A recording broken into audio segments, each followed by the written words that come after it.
תראו לכם שזה נמצא בפנים כבר. כמה זמן? 12, 15 שנה. מה? מאז שקנינו את זה. זה יכול להיות יותר. כן, בסדר, מאז שקנינו. רגע, אז גנילה יכולה לייצר, זה יכול לייצר עוד? כאילו היא יכולה לייצר עוד? בתוך... ואל תשים על המפה, תשאיר על הנייר. בתוך הצדפה הזאת, לא עותק. יש כאלה של שוקולד. חיה לה פנינה, תכף נראה. חיה לה או היא מיוצרת לה? לפני כמה שנים קנינו את זה? 15. וואו, תסתכלו. איך זה הפנינה? כן, היא צריכה להיות פה בפנים. את מצלמת? איך זה כל האריות שלה? לאט לאט אנחנו חופרים. חכי, אל תגידי אין. איך אתה נוגע בזה? אל תגידי. תביאי עוד סכין, נטלי, עוד אחת כזאת. לא נראה לי שיש כאן... אין פנינה, אבא. רגע, תצלמי את זה. אבא, זה מגעיל! למה מגעיל? אין כאן פנינה. חכו. הנה! וואו! הנה פנינה, אתם רואים פה?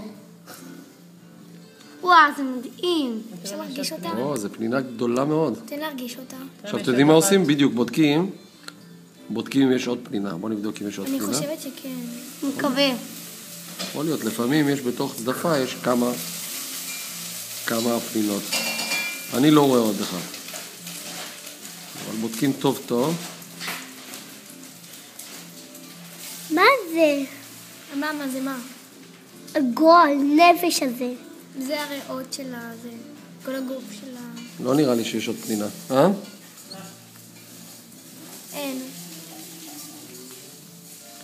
טוב, אז הנה, הרווחנו פנינה אחת. יואו. תראו כמה שהיא יפה.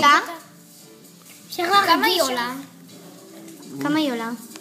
לא יודע. אם ניתן אותה למישהו? רואים? אפשר למלא את זה אחרי זה לפייסבוק? אפשר גם לא. רגע, תנו לי שאני ארגיש אותה, תני. רגע, לא אבא, לא! למה יש כזה חור כאן? לא, אל תעצור. יאללה. תן לי אור אחרי זה גם להחזיק. אבא! זה פנינה אמיתית. ראית האור איזה יופי? שבל תריח את היד שלך כי היא מסריחה. אל תריחי את זה. זה קשה או רכה?